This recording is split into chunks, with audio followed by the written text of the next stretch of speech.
नमस्ते बच्चों, मैं श्रीमती सुशीला पाल आपका स्वागत करती हूँ। आप सबका बहुत बहुत धन्यवाद कि आप लोग मेरे सभी वीडियो ध्यान से देख रहे हो, समझ रहे हो और मेहनत से पढ़ाई कर रहे हो। आप सबको यह बताते हुए अत्यंत हर्ष हो रहा है कि मेरे कई वीडियोस हैं जो आप लोगों के द्वारा 2000 से भी अधिक बार देखा जा चुका है। उम्मीद करती हूँ मेरे बनाए हुए अन्य वीडियो भी आप लोग इसी तरह से पसंद करोगे और उसे सराहना दोगे। आज के इस वीडियो में हम 2020 में हिंदी का जो पेपर बोर्ड परीक्षा में आया था उसे ही हल कर रहे हैं। आप लोग देख सकते हो कि इस प्रश्न पत्र में सबसे ऊपर समय दिया गया है। इस पेपर में कुल कितने पेज हैं वह बताया गया है और कुल अंक बताया गया है। इसके बाद सूचना दी गई है कि सूचनाओं के अनुसार गद्य पद्य पूरक पठन तथा भाषा अध्ययन अर्थात व्याकरण की कृतियों में आवश्यकता के अनुसार आकृतियों में ही उत्तर लिखना अपेक्षित है।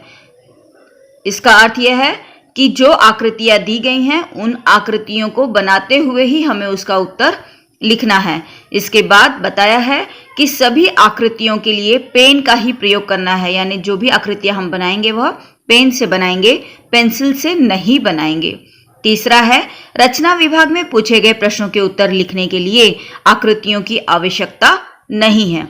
अर्थात जो निबंध विभाग में जो भी प्रश्न जैसे आपका वृत्तांत लेखन है, विज्ञापन लेखन है, यह आपको आकृतियों में दिया गया हो यदि प्रश्न तो भी आपको यह आकृति में नहीं लिखना है। यह बिना आकृति के हमें रचना विभाग, उपयोजित लेखन विभाग हमें बिना आकृति के पूर्ण करना है।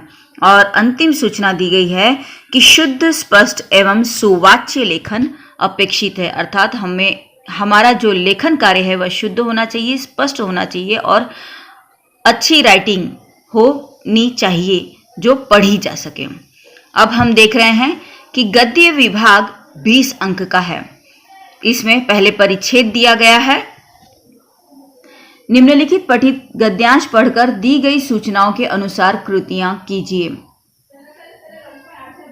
परिच्छेद है, आपने कभी हंसों को उड़ते हुए देखा है? जरूर देखा होगा। आपने देखा होगा कि बहुत ऊपर आसमान में अंग्रेजी अक्षर वी के आकार में ये उड़ते चले जा रहे होते हैं। जब मैं छोटा था और सितंबर अक्टूबर की हल्की ठंड में घर की छत से कभी हंसों की ये उड़ान दिख जाती तो मैं हैरान रह जाता। ऐसा लगता मानो बहुत से अनुशासित सिपाही सफेद पंखों में लिपटकर हवा में तैरते चले जा रहे हैं। मेरे मन में ढेरों सवाल उठते, आखिर ये इस तरह वी आकार बनाकर क्यों उड़ रहे हैं? ये सब कहाँ जा रहे हैं? सबसे पीछे वाला सबसे आगे क्यों नहीं आने की कोशिश कर रहा? बीच वाला क्यों अपनी जगह पर उसी रफ्तार से चला जा रहा है? क्या किसी ने इन्हें निर्देश दिया है कि ऐसे ही उड़ना है? कौन है इनका निर्देशक? बहुत से सवाल लेकर जब मैं माँ के पास आता तो माँ मेरा सिर सहलाती, कहती कि ये मानसरोवर के राजहंस हैं। तो ये सारे हंस जो इस तरह एक गति से उड़ते हैं उसका क्या मतलब हुआ? ये आपस में रिश्तेदार हैं? सबसे आगे वाला उनका नेता होता है, वही उड़ने की रफ्तार और दिशा तय करता है। उसके पंखों को बाकियों से ज्यादा मेहनत करनी होती है। सामने आने वाला खतरों को वह पहले पहचानता है। बच्चों, यह परिच्छेद यदि आपको स्पष्ट नहीं हो पा रहा है तो आप लोग अपनी किताब से, पाठ्य पुस्तक से पेज नंबर 27 खोलकर देख सकते हो। यह छठे पाठ 2 संस्मरण में से लिया गया है। पहला जो संस्मरण है हंस और आदमी, उसका आरंभिक परिच्छेद ही है यह। अब हम देख लेते हैं कि इस परिच्छेद में से क्या प्रश्न दिया गया है हमें। हम देख रहे हैं कि पहला प्रश्न लिखिए दिया है 2 अंकों के लिए और उसके बाद एक आयताकार में दिया गया है कि लेखक के मन में उठे सवाल और 2 उत्तर पूछे गए हैं, जिसमें हमें लिखना है कि लेखक के मन में क्या सवाल उठे। यहाँ 6 उत्तर कुल हैं, लेकिन इनमें से आप लोग कोई भी 2 वाक्य ही लिखना है। जैसे कि आप परिच्छेद में पढ़कर देख सकते हो कि लेखक के मन में जब पंछी ऊपर उड़ रहे हैं उस समय लेखक के मन में क्या क्या सवाल उठा है, वो पूरा परिच्छेद ही बताया है।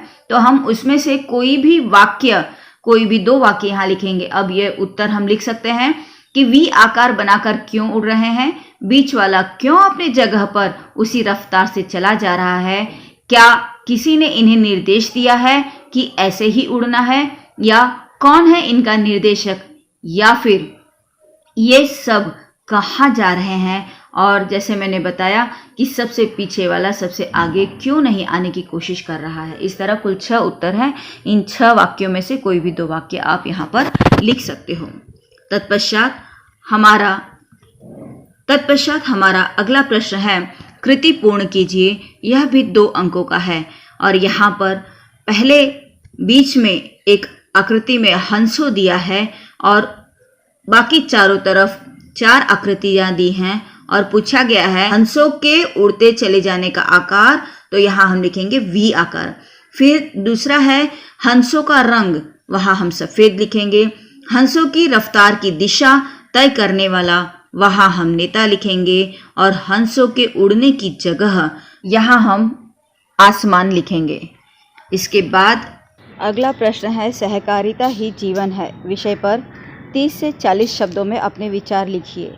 यहाँ पर हमें समझने की आवश्यकता है कि सहकारिता का अभिप्राय सहयोग से है। सहयोग पर ही जीवन है। अगर हम ये समझ लेते हैं तो हम बहुत आसानी से उत्तर लिख सकते हैं कि आपसी सहयोग के द्वारा हम बड़े से बड़े कठिनाई को पूर्ण कर सकते हैं, पार कर सकते हैं और बड़े से बड़ा काम पूर्ण कर सकते हैं। इस तरह से सहकारिता से संबंधित अन्य अपने जो विचार हैं वह आप लिखोगे और इस तरह से 30 से 40 शब्दों में अपने उत्तर को पूर्ण करोगे। अगला परिच्छेद है कि निम्नलिखित पठित गद्यांश पढ़कर दी गई सूचनाओं के अनुसार कृतियां कीजिए। अब आप लोग यह दूसरा परिच्छेद देख रहे हो। यह टॉलस्टॉय के घर का दर्शन पाठ 10वां दूसरी इकाई से है, जो इस वर्ष आपको परीक्षा में नहीं आएगा। अतः इस परिच्छेद को हम छोड़ देते हैं, इसके प्रश्नों को भी हम छोड़ देते हैं। हाँ, लेकिन इसमें यह जो प्रश्न दिया गया है कि सड़क किनारे वृक्षों की आवश्यकता विषय पर 30 से 40 शब्दों में अपने विचार लिखिए, यह आप लोग लिखोगे तो बेहतर है। यहाँ पर आप ये इस प्रश्न की तैयारी करोगे। यहाँ हमें बताना है कि सड़क के किनारे वृक्षों की आवश्यकता क्यों है, किस तरह से सड़क के किनारे वृक्षों के होने से पैदल चलने वाले राहगीर वहां विश्राम कर लेते हैं और छाया में आसानी से रास्ते आगे बढ़ जाते हैं। इसके अलावा सड़क के किनारे जो वृक्ष होते हैं, इन वृक्षों पर पंछियों को भी बसेरा मिल जाया करता है, जिसके कारण शहरों में भी पंछियों की आवाज और चहल पहल दिखाई देती है। इसके अतिरिक्त सड़क के किनारे वृक्षों की आवश्यकता के संदर्भ में बताते हुए हम यहाँ पर लिख सकते हैं, प्राचीनतम काल में भी जो राजा महाराजा होते थे वे सड़क के दोनों ओर वृक्ष लगाया करते थे। अगला परिच्छेद है अपठित गद्यांश पढ़कर दी गई सूचनाओं के अनुसार कृतियां कीजिए। यहाँ पर आपको यह ध्यान देना है कि यह परिच्छेद आपके पाठ में से नहीं है, यह एक अपठित गद्यांश है। देख लेते हैं हम इस गद्यांश को। वन महोत्सव का दिन था, नन्ही नन्ही फुहारें रिमझिम बरस रही थीं। आज का दिन कजरारे बादलों के साथ कितना सुंदर, कितना मोहक लग रहा था। मेरी आंखें कभी आकाश में उड़ने वाले काले बादलों पर जमती और कभी सहसा इंद्रधनुषी पुल पर। इसी समय रश्मिकांत दौड़ता हुआ आया। आज डबली बाबू ने हमें ट्रस्ट के बगीचे में बुलाया है। वे हमें चंपा, गुलाब, कनेर, चमेली आदि के बहुत से पौधे देने वाले हैं। उनका लड़का आया है, जाऊं? आकाश से आंखें धरती पर आ गईं और मैंने कहा, जाओ, जरूर जाओ। मैं सोचने लगा, ट्रस्ट के बगीचे के बाबू का नाम डबली? अजीब है, मैं उसे देखना चाहूंगा।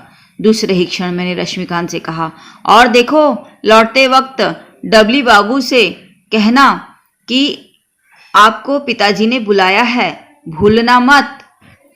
कुछ समय बाद देखता हूँ कनेर, गुलाब, रातरानी, चमेली, चंपा और न जाने कौन कौन से पौधे लिए स्वयं डबली बाबू बच्चों के आगे आगे सारस सी डगे धरते हुए चले आ रहे हैं। मैंने देखा उनका कद न ऊंचा न टिंगना, मजे के मझोले आदमी हैं, न मोटे हैं न पतले। अब इस परिच्छेद पर संजाल दिया गया है कि गद्यांश में उल्लेखित पौधों के नाम लिखिए। तो गद्यांश में जो उल्लेखित पौधे हैं उनका नाम हम लिखेंगे। वैसे कई नाम हैं लेकिन हमें यहाँ 4 ही नाम लिखने हैं। तो हम लिख सकते हैं चमेली, रातरानी, चंपा, कनेर, गुलाब। इनमें से कोई भी एक नाम हम छोड़ सकते हैं।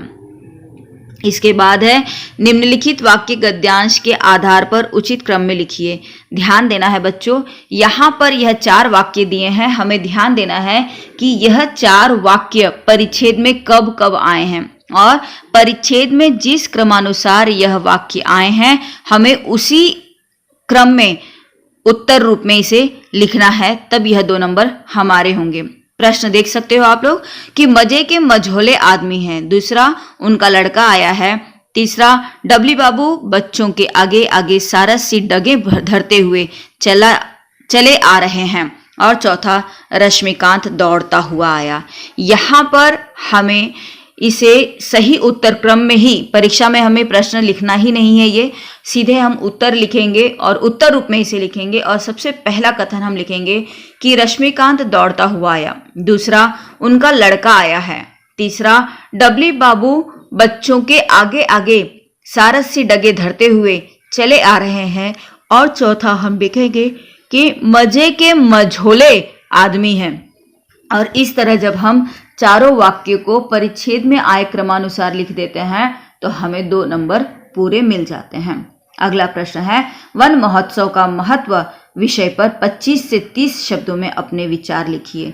बच्चों, यहाँ ध्यान देना है कि हमें वन महोत्सव का महत्व इस संदर्भ में अपने विचार लिखने हैं। वन महोत्सव का क्या महत्व है, तो यहाँ हम सबसे पहले बताएंगे वनों का क्या महत्व है, इसकी क्या आवश्यकता है वगैरह, और फिर किस तरह से वन महोत्सव मनाया जाता है और इसमें प्रेरणा मिलती है लोगों को ज़्यादा से ज़्यादा पौधों को लगाने की और वनों की कटाई न करने की प्रेरणा मिलती है। यह हम यहाँ पर पूरी तरह से अपने उत्तर में लिखेंगे। यहाँ पर हमारा गद्यांश का 20 अंक का प्रश्न पूर्ण हो चुका है। अब हम पद्य विभाग देखेंगे। पद्य विभाग जो 12 अंकों का आता है, इसमें एक पठित पद्यांश आता है उत्तर लिखने के लिए या अर्थात सरल अर्थ लिखने के लिए, और एक पठित पद्यांश आता है पद्य विश्लेषण लिखने के लिए, और प्रत्येक पद्यांश 6 अंकों का होता है। अब हम देख लेते हैं। यह परिच्छेद आपकी कविता ब्रिजवासी, पहली इकाई कविता नंबर 9 ब्रिजवासी से ली गई है। कहाँ लो कहिए ब्रिज की बात, सुनह श्याम तुम बिन उन लोगनी, जैसे दिवस बिसात, गोपी ग्वाल गाई गो सुत सब, मलिन वदन कृसगात, परम दीन जनु शिशिर हेमहत, अम्बु जगन विनुपात, जो को आवत देख दूरिते, उही पूछत कुशलात, चलन न देत प्रेम आतुर उर कर चरणनि लपटात, पीक चातक वन वसत न पावत, वायस वली नहीं खात, सूर श्याम संदेशन के डर पथिक न उही मग जात। अब इस परिच्छेद को पढ़ने के पश्चात हम यहाँ देखेंगे कि 2 नंबर का हमें संजाल पूर्ण करने के लिए कहा गया है, और एक आकृति में दिया गया है कि कृष्ण वियोग से ये कृशगात हुए, और चारों तरफ फिर 4 आकृतियां दे दी गई हैं। जैसा कि सूचना में बताया था आकृति में उत्तर लिखना है, तो इस तरह की जो आकृतियां दी गई हैं, पहले हमने देखा उत्तर लिखो और अब देख रहे हैं संजाल पूर्ण करो, ये उत्तर हमें आकृतियों में ही लिखना है। तो बच्चों ध्यान देना है कि लिखने के बाद हम आकृति बनाएंगे तो वह अधिक बेहतर और सुव्यवस्थित दिखाई देगा और प्रभावकारी होने के कारण हमें नंबर भी पूर्ण मिल जाएंगे। पहले आकृति बना करके फिर लिखने जाएंगे तो हो सकता है हमें जगह की कमी हो और फिर हमें या तो उसमें बहुत छोटा छोटा लिखना पड़े या फिर हमें आकृति को फिर से काट कूट करना पड़े। तो इसलिए हम पहले लिखेंगे और फिर आकृति, हाँ, आकृति को ध्यान में रखकर हमें अपना लेखन कार्य करना है, यह अवश्य आप याद रखिएगा। तो पहले में हम लिखेंगे गाय के बछड़े, या फिर आप कविता की ही यदि आपको कविता समझ में नहीं आ रही है, अर्थात उसका अर्थ समझ में नहीं आ रहा है, तो आप परिच्छेद में दिया गया जो शब्द है वही शब्द आप यहाँ लिख सकते हो, अन्यथा उसका अर्थ लिख सकते हो। जैसे कि या तो आप गाय के बछड़े लिख दो या गोसूत लिख दो। दूसरे में या तो गोपी लिख दो या तो गोपियां लिख दो। तीसरे में आप ग्वाल बाल भी लिख सकते हो या फिर ग्वाल भी लिख सकते हो। और चौथे में गायें लिख सकते हो या चाहो तो गाय लिखो। तो इस तरह आप देख रहे हो कि आपको यह उत्तर, हालांकि प्रश्न आपको ध्यान देना है, कविता के भाषा में नहीं पूछा गया है, और चूंकि सरल गद्यांश की भाषा में आपसे प्रश्न पूछा गया है, इसलिए उत्तर भी गद्यांश के भाषा में ही लिखना चाहिए। किंतु यदि आप अर्थ नहीं समझ पा रहे हो किसी शब्द का, तो गलत अर्थ लिखने के बजाय मैं कहूंगी कि आप कविता का ही शब्द वहां लिख दीजिए। अब हम अगला प्रश्न देख रहे हैं, दूसरा, कि निम्नलिखित शब्दों के लिए समानार्थी शब्द पद्यांश से ढूंढकर लिखिए। यह 2 अंकों के लिए है। इसमें पहला है राही। हम देख सकते हैं कविता खोलकर, कविता में राही के लिए पथिक शब्द दिया गया है, दिन के लिए दिवस शब्द दिया गया है, कोयल के लिए पीक शब्द दिया गया है और कौवा के लिए वायस शब्द दिया गया है। ध्यान देना है बच्चों, प्रश्न दिया गया है, समझ लीजिए प्रश्न साफ तौर से, कि निम्नलिखित शब्दों के लिए समानार्थी शब्द पद्यांश से ढूंढकर लिखना है। यहाँ पर आप अपनी तरफ से ऐसा समानार्थी शब्द बिल्कुल नहीं लिखोगे जो इस कविता के भीतर ना हो। हमें इस कविता के भीतर से ही इसका समानार्थी शब्द खोजना है और लिखना है, तभी उत्तर सही होगा। अन्यथा भले आपका समानार्थी शब्द सही हो, किंतु चूंकि वह कविता के अंदर से यानी कविता के भीतर से न होने के कारण 0 अंक मिल सकता है, क्योंकि वह गलत हो जाएगा। अब यहाँ कहा गया है कि प्रथम 4 पंक्तियों का सरल अर्थ 25 से 30 शब्दों में लिखिए। तो इस कविता का अर्थ यदि आपको समझना हो तो आप मेरा इससे संबंधित, ब्रजवासी से संबंधित कविता का वीडियो मैंने बनाया है, आप वहां जाकर के कविता समझ सकते हो और इसका अर्थ लिख सकते हो। इसके बाद आप देख सकते हो कि यहाँ पर दूसरा प्रश्न दिया है कि निम्नलिखित मुद्दों के आधार पर पद्य विश्लेषण कीजिए। यहाँ आप साफ साफ देख सकते हो कि 2 कविताओं का नाम दिया गया है और इन दोनों कविताओं में से किसी एक कविता के संदर्भ में उसका आपको पद्य विश्लेषण करना है। मुद्दा दिया है रचनाकार का नाम। अब यहाँ ध्यान देना है बच्चों कि आप हिम कविता का पद्य विश्लेषण लिख रहे हो अथवा संध्या सुंदरी का, वह आपको ऊपर लिख देना है। जैसे रचनाकार का नाम लिखने के पहले ऊपर सबसे आपको आप किस कविता का पद्य विश्लेषण कर रहे हो वह लिख देना है, या तो हिम या तो संध्या सुंदरी। दोनों तो हमें करना ही नहीं है, वरना समय हमारा बर्बाद हो जाएगा। अब रचनाकार का नाम हम लिखेंगे, जिस कविता के बारे में भी आप लिख रहे हो उसके, फिर रचना की विधा लिखेंगे, पसंद की पंक्तियां लिखेंगे और ये पंक्तियां हमें क्यों पसंद है यह लिखेंगे, और रचना से प्राप्त क्या संदेश है वह लिखेंगे। यह प्रश्न भी मैंने वीडियो बनाया है, हिम पर भी बनाया है और संध्या सुंदरी पर भी बनाया है।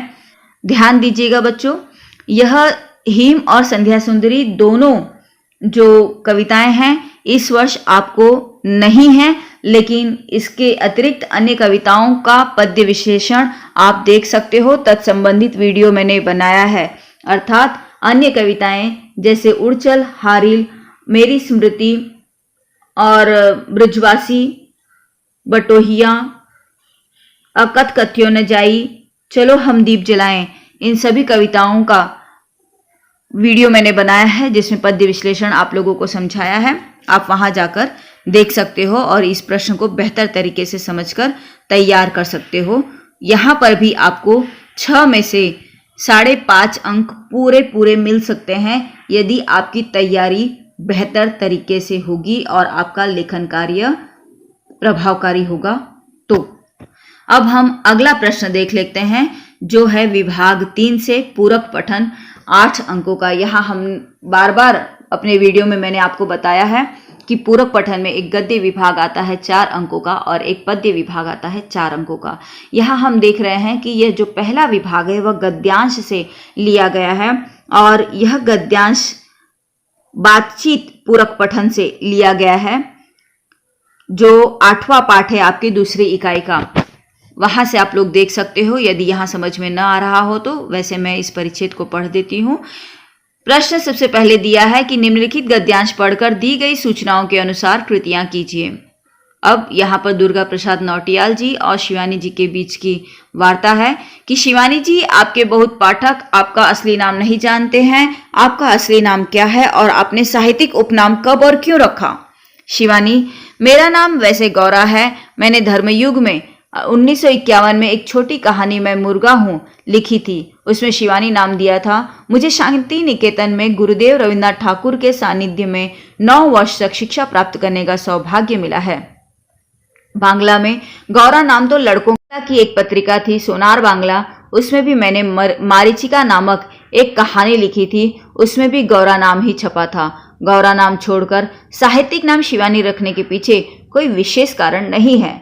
दुर्गा प्रसाद नौटियाल: साहित्य में आप किस किस से प्रभावित रही हैं और किसने आपको सर्वाधिक प्रभावित किया, यानी आपके लेखन पर किसकी सर्वाधिक छाप पड़ी है?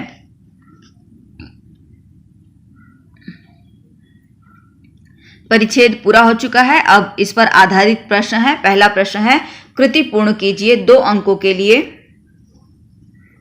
गद्यांश में उल्लेखित नाम, तो गद्यांश में उल्लेखित नाम, पहले पत्रिकाओं में उल्लेखित 2 नाम हमें बताने हैं। 2 पत्रिकाओं का नाम दिया है यहाँ पर, धर्मयुग और सोनार बांग्ला, और फिर इन दोनों पत्रिकाओं में जो कहानियां हैं उन कहानियों का नाम लिखना है। यहाँ हमें शिवानी द्वारा लिखित कहानियां, तो हम लिखेंगे कहानियां धर्मयुग के सामने हम लिख देंगे मैं मुर्गा हूँ, और उसके बाद मारीचिका, क्योंकि सोनार बांग्ला में मारीचिका नाम की कहानी इनकी छपी थी। तत्पश्चात नाम से बड़ा काम विषय पर 25 से 30 शब्दों में अपने विचार लिखिए।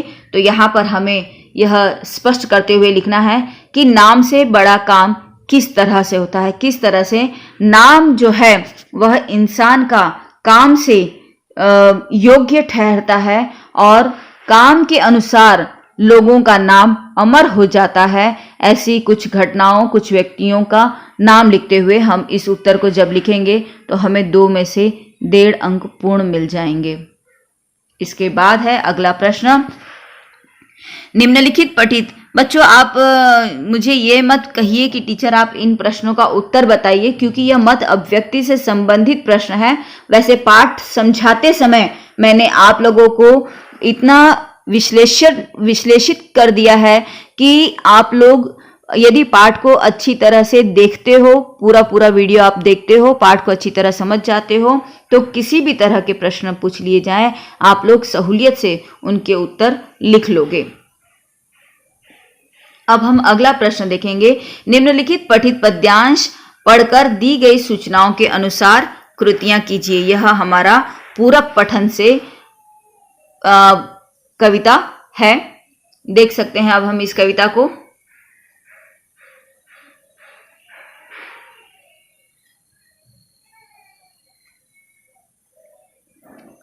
जहां पर भाइयों में प्यार का सागर नहीं होता, वो ईंटों का मकान होता है लेकिन घर नहीं होता। जो अपने देश पर कटने का जज्बा ही न रखता हो, वो चाहे कुछ भी हो सकता है लेकिन सर नहीं होता। जो समझौते की बातें हैं खुले दिल से ही होती हैं, जो हम मिलते हैं उनसे हाथ में खंजर नहीं होता।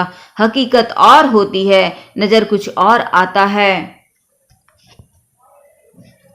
यह जो कविता है, यह कविता हमारी पहली इकाई के 12वीं कविता गजलें जो पूरक पठन है वहां से ली गई हैं।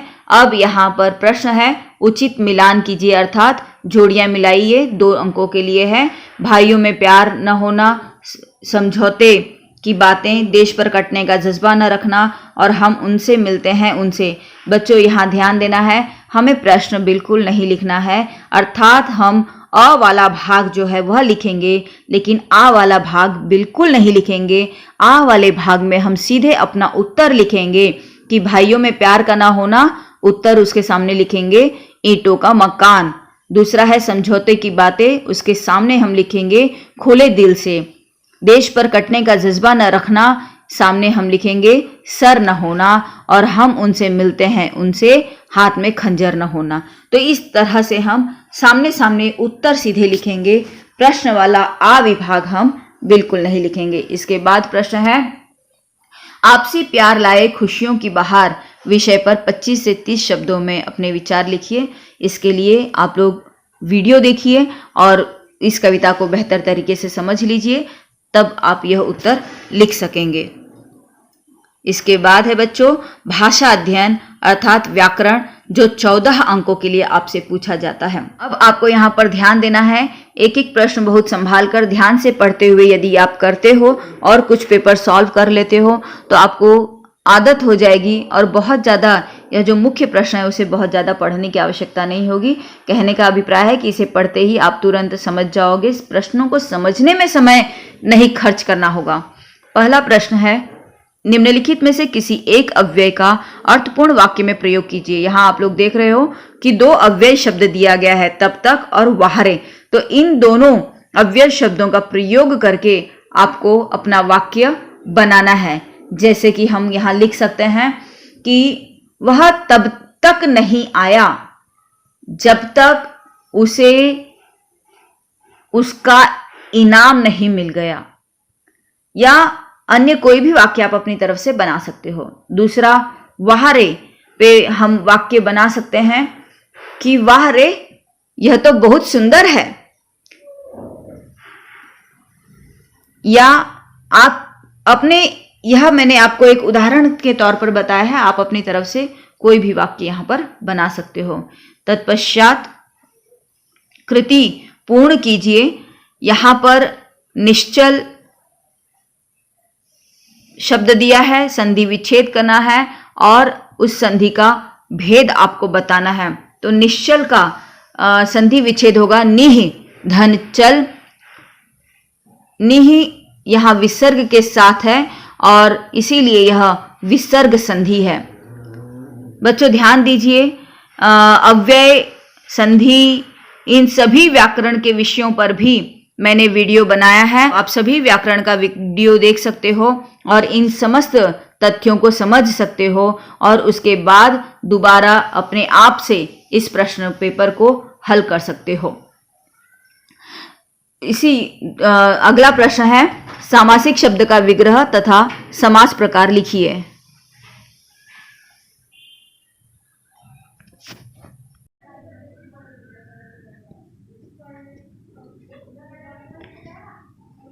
अगला प्रश्न है हमारा, निम्नलिखित सामासिक शब्द का विग्रह करके समास का प्रकार लिखिए।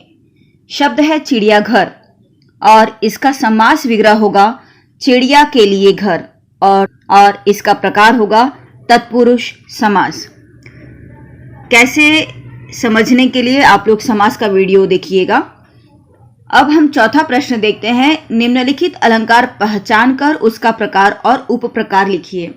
ध्यान देना है बच्चों यहाँ पर हमें कि हमें यह कौन सा प्रकार है, कौन सा अलंकार का प्रकार है, अर्थात अर्थालंकार है या शब्दालंकार है। मैंने बताया है कि अलंकार के दो मुख्य प्रकार हैं जो आपको यहाँ पर देखना है। वैसे अलंकार के 3 प्रकार हैं, लेकिन आपको 2 ही प्रकार देखने हैं। और यहाँ पहले आपको यह देखना है कि यह शब्दालंकार है अथवा अर्थालंकार, और फिर उसके उप प्रकार में कौन सा है। अर्थात शब्दालंकार है तो अनुप्रास अलंकार है, यमक अलंकार है या श्लेष अलंकार है, और यदि अर्थालंकार है तो उपमा है, उत्प्रेक्षा है अथवा रूपक अलंकार है। कौन सा अलंकार का यह उप प्रकार है यह आपको यहाँ लिखना है। तो हम देख लेते हैं पहले कथन। कहती हुई यो उत्तरा के नेत्र जल से भर गए, हिम के कणों से पूर्ण मानो हो गए पंकज नए। यहाँ पर है तो यह अर्थालंकार, और चूंकि यहाँ पर मानो शब्द का प्रयोग है, यानी जहां पर संभावना की जाती है, ऐसे मानो, मनहु, जानो, जनहु जैसे शब्दों का प्रयोग यदि हमें कथन में मिलता है तो हमें तुरंत समझ जाना चाहिए कि यह उत्प्रेक्षा अलंकार है। तो यह उप प्रकार में हम लिखेंगे उत्प्रेक्षा अलंकार और प्रकार में लिखेंगे अर्थालंकार। इसके बाद 5वां है, निम्नलिखित में से किसी एक मुहावरे का अर्थ लिखकर उचित वाक्य में प्रयोग कीजिए। शब्द है दिल बैठना, जिसका अर्थ है निराश होना, और अब इसका वाक्य प्रयोग आपको करना है। वाक्य प्रयोग करते समय ध्यान देना है कि वाक्य में मुहावरे का प्रयोग हमें करना है, ना कि अर्थ का। इसी तरह से दूसरा शब्द है पत्थर की लकीर होना, इसका अर्थ है पक्की बात होना। अब वाक्य प्रयोग आप लोग स्वयं करोगे, यानी मुहावरे को लेकर नया वाक्य आप लोग स्वयं बनाओगे। छठा प्रश्न है निम्नलिखित वाक्य में यथास्थान उचित विराम चिन्हों का प्रयोग कीजिए। रोहिणी उर्मी डरी सहमी धीरे से बोली। यहां पर विराम चिन्हों का हमें प्रयोग करना है। तो रोहिणी के बाद हम लगाएंगे विस्मयादि बोधक चिन्ह और रोहिणी के ऊपर हम दोहरे अवतरण चिन्ह का प्रयोग करेंगे और इस तरह से 2 विराम चिन्हों का प्रयोग हम करेंगे और 1 अंक हमें मिल जाएंगे। ध्यान देना है बच्चों कि विराम चिन्हों में 1 नंबर का ही विराम चिन्ह हमें परीक्षा में 1 नंबर का आता है और इसमें हमें 2 विराम चिन्हों का प्रयोग करना होता है। 7वां प्रश्न है निम्नलिखित वाक्य में से कारक पहचानकर उसका भेद लिखिए। वाक्य है बरामदे में पहुंचते ही श्यामनाथ सहसा ठिठक गए। यहाँ पर कारक शब्द में है और यह में अधिकरण कारक है। कैसे समझने के लिए आप लोग वीडियो देखिए, वहां आपको पूरी तरह स्पष्ट रूप में बताया हुआ है कि किस तरह से कर्ता कारक, कर्म कारक, करण कारक, संप्रदान कारक, अपादान कारक, अधिकरण कारक, संबोधन कारक हैं और किस तरह से उनकी पहचान वगैरह होती है। तो यहाँ पर समझना है कि में यह अधिकरण कारक है, इसलिए हम लिखेंगे कारक चिन्ह में और भेद लिखेंगे अधिकरण कारक। और इस तरह 2 चीजें बताने के बाद यहां भी हमें 1 अंक पूर्ण मिल जाते हैं। अगला 8वां प्रश्न है निम्नलिखित वाक्य शुद्ध करके फिर से लिखिए। यहां पर भी ध्यान देना है कि यह 1 अंक का है। यहां पर भी हमें 2 ही त्रुटियां मिलेंगी। इन 2 ही त्रुटियों को हमें सुधारना है। 2 त्रुटियां हमने सुधार दी तो यहां हमें 1 नंबर मिल जाएंगे। मैं पिताजी से कहूंगा कि आप आराम करो। हम देख रहे हैं कहूंगा में बड़ी ऊ की मात्रा होनी चाहिए और की मात्रा छोटी लगनी चाहिए थी, जो बड़ी लगी हुई है। तो इस तरह 2 त्रुटियां हमने सुधार दी और 1 अंक हमें पूरे मिल गए। 9वां प्रश्न है उत्तर लिखिए। नीत नूतन मंगल पुरामाही, निमिष सरिस दिन जामिनी जाही, बड़े भोर भूपति मनि जागे, जाचक गुणगन गावन लागे। अब यहां पर हमें पूछा गया है कि प्रथम और तृतीय चरण की मात्राएं बताइए और दूसरा प्रश्न है यह डैश डैश छंद है। तो इन 2 प्रश्नों के लिए, इन 2 उप प्रश्नों के लिए हमें 1-1 अंक मिलते हैं। हम यहाँ लिखेंगे कि हमें यहाँ से रिक्त स्थान की पूर्ति करनी है बच्चों, कि प्रथम और तृतीय चरण की मात्राएं लिखेंगे हम 16-16, यानी दोनों के बीच योजक चिन्ह लगाकर हम 16-16 लिखेंगे। क्योंकि प्रथम तथा तृतीय पूछा है तो हम सीधे 32 नहीं लिखेंगे। यदि 32 लिखते हैं तो गलत हो जाएगा और सिर्फ 16 लिखते हैं तो किसी एक की ही मात्रा मानी जाएगी, अतः आधे अंक मिलेंगे। इसलिए हमें 16-16 अर्थात 16 योजक चिन्ह लगाकर फिर 16 ऐसे लिखना है। और यह छंद है तो यहाँ पर हम चौपाई लिखेंगे, क्योंकि चौपाई छंद में मैंने बताया है आप लोगों को कि प्रत्येक चरण में 16 मात्रा होंगी तो वह चौपाई छंद होगा। 10वां प्रश्न है निम्नलिखित वाक्यों का सूचना के अनुसार काल परिवर्तन कीजिए।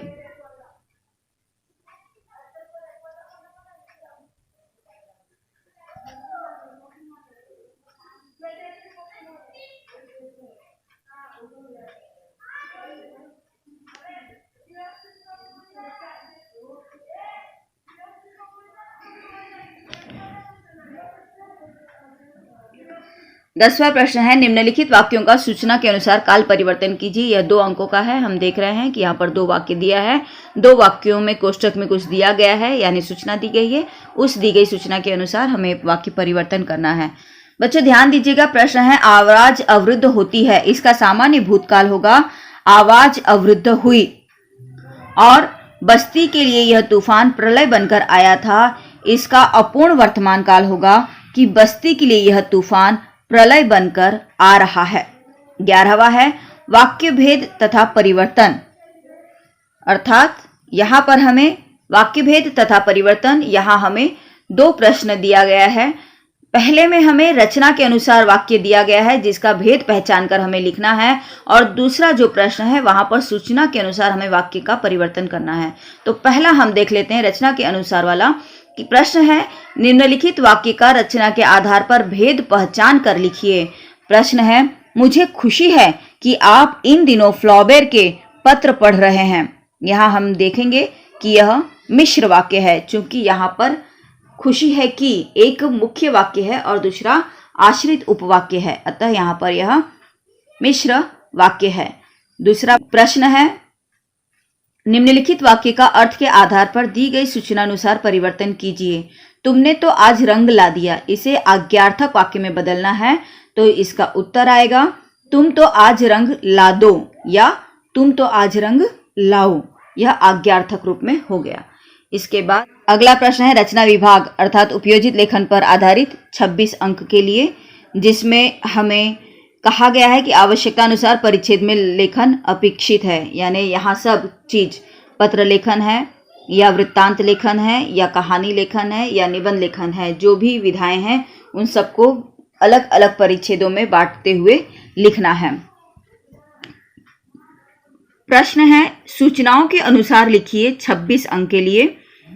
अ का पहला दिया है पत्र लेखन। यहाँ हम देख रहे हैं कि 2 तरह के अर्थात एक औपचारिक और एक अनौपचारिक पत्र है। पहला है अनौपचारिक पत्र कि निम्नलिखित जानकारी के आधार पर पत्र लेखन कीजिए, 5 अंकों के लिए है। धनश्री धनंजय विरारी परिवर्तन नगर औरंगाबाद से अपने छोटे भाई सागर को शिष्यवृत्ति परीक्षा में सुयश प्राप्त होने के उपलक्ष्य में अभिनंदन पत्र लिखता अथवा लिखती है। और दूसरा है नितिन निकिता झाबरे भारत कॉलोनी पुणे से समय पर स्वच्छ जल की आपूर्ति हेतु माननीय आयुक्त मनपा पुणे को पत्र लिखता अथवा लिखती है। यहाँ हमें ध्यान देना है कि किस तरह से यहाँ अंक मिलते हैं। हालांकि पत्र लेखन की विधा में मैंने आपको सिखाया है कि किस तरह से हमें पत्र लिखना है ताकि हमें 5 में से कम 4.5 अंक पूरे मिल सके। एक बार फिर हम यहाँ दोबारा देख लेते हैं कि दिनांक संबोधन जो हम प्राप्तकर्ता का लिखते हैं और ओहदा लिखते हैं, उसके साथ जब हम ईमेल आईडी लिखते हैं तो इन चीज़ों पर हमें 1 अंक मिलता है। इसके बाद जो हम विषय लिखते हैं उस विषय पर, हालांकि ध्यान देना है कि अनौपचारिक पत्र में हम विषय नहीं लिखते हैं, विषय हम सिर्फ औपचारिक पत्रों में लिखते हैं। तो ये जो विषय संदर्भ या अभिवादन हम करते हैं उस पे हमें 1 अंक मिलता है और विषय विस्तार पे 2 अंक मिलता है। यानी जो हम पूरा पत्र का विषय विवेचन करते हैं उसे 2 अंक मिलता है।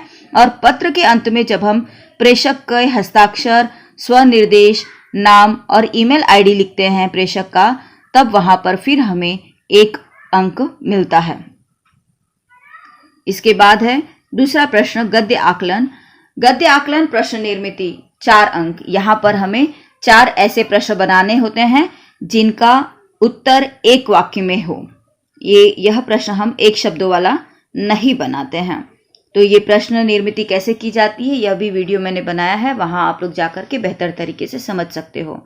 निम्नलिखित गद्यांश पढ़कर ऐसे 4 प्रश्न तैयार कीजिए जिनके उत्तर गद्यांश में 1 वाक्य में हो।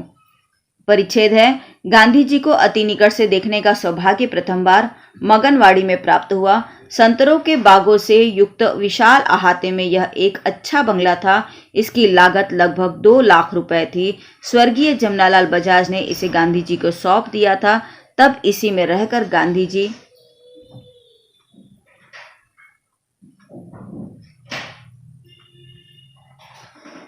सेवाग्राम को विकसित करने की योजना बना रहे थे। इसी में उनका आश्रम भी था। बाहर से आने वाले अतिथि जमनालाल जी के ही मेहमान थे, परंतु कभी कभी प्रेमवश उन्हें गांधी जी इस आश्रम में भी भोजन पर बुला लेते थे। हम लोग प्रथम बार ही इस आश्रम में पहुंचे थे।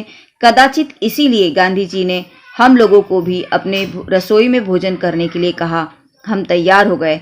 आश्रम की कन्याओं के पास संदेश पहुंचाया गया कि आज इतने आदमियों का भोजन और बनेगा। तभी एक महिला गांधी जी के पास पहुंची।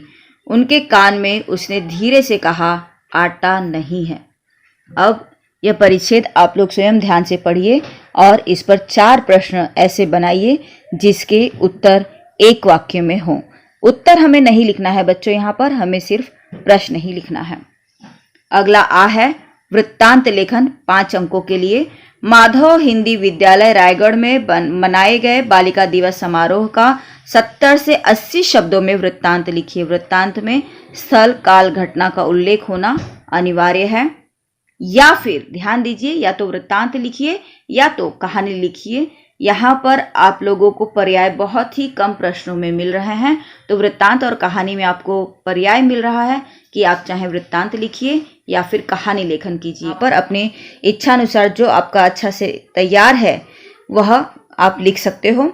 कहानी लेखन मुद्दों के आधार पर पूछा गया है कि निम्नलिखित मुद्दों के आधार पर 70 से 80 शब्दों में कहानी लिखकर उसे उचित शीर्षक दीजिए तथा सीख लिखिए। यहाँ पर विभिन्न मुद्दे हैं। बाढ़ आना, घरों का एवं परिसर का नुकसान होना, विद्यार्थियों का इकट्ठा होना, योजना बनाना, परिसर स्वच्छ करना और पुरस्कृत होना। कहानी लेखन से संदर्भित वीडियो में जाकर आप देख सकते हो कि किस तरह से हमें कहानी लिखनी चाहिए।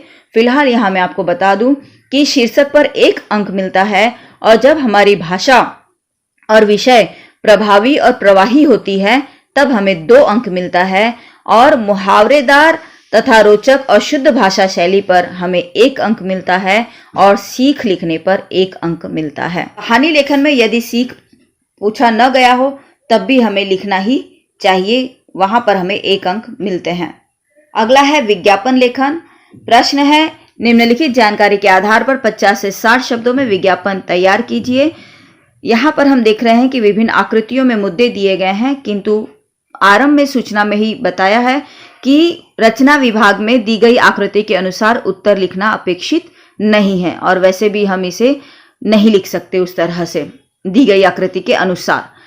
तो यहाँ पर जो शब्द हैं, शैक्षणिक साहित्य प्रदर्शनी का हमें विज्ञापन तैयार करना है जिसमें स्थान, दिनांक, समय, वहां पर प्राप्त सुविधाएं, उद्घाटक और संपर्क, इन सब बातों का जिक्र करना है।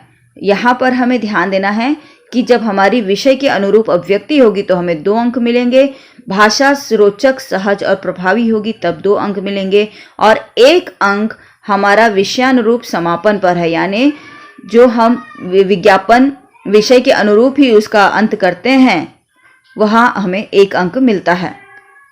तत्पश्चात है निबंध लेखन। निबंध लेखन का प्रश्न है कि निम्नलिखित विषयों में से किसी एक विषय पर 80 से 100 शब्दों में निबंध लिखिए। पहला है पर्यावरण संरक्षण में हमारी भूमिका, दूसरा पाठशाला की आत्मकथा और तीसरा मेले में 1 घंटा।